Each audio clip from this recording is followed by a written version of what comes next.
Welcome to the Mint Report, our wrap-up of the day's business news. Here are the top stories. Auto sales maintained their slow pace in February. Government approves share buyback for PSUs. And markets end Thursday in the red. First up, Indians are buying cars, but at a slower pace. New data shows auto sales kept cruising at low speed through February.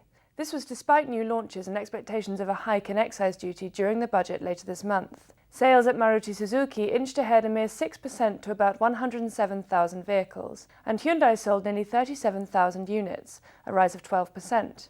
Tata Motors also fared well, with a 9% increase to about 35,000. But the biggest gainers include Mahindra, which saw its shares shoot up 33%, and Toyota, with sales climbing 79% to a little under 17,000.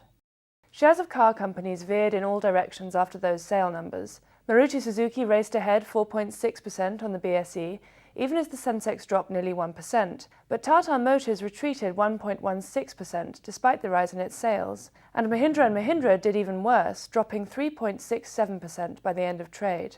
Moving to other news, the government has started a fresh initiative to help reduce the country's looming fiscal deficit. On Thursday, the Union Cabinet allowed public sector firms to carry out a buyback of shares. The plan is likely to involve PSUs picking up some of their own shares from the government, but it's not known if PSUs will be able to do cross-holdings via the stock exchange. Last year, the government had set a fiscal deficit target of 4.6%, but even Finance Minister Pranab Mukherjee admits India is unlikely to meet that goal.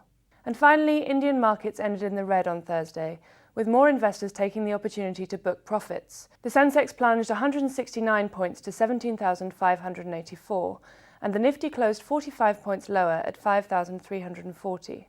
Suzlon Energy was the big gainer of the day. Its share rallied 11.5% on the BSE. Other gainers were Reliance Capital, which shot up 5.5% to 427, and Wockhardt finished trade at 518, up by 7%.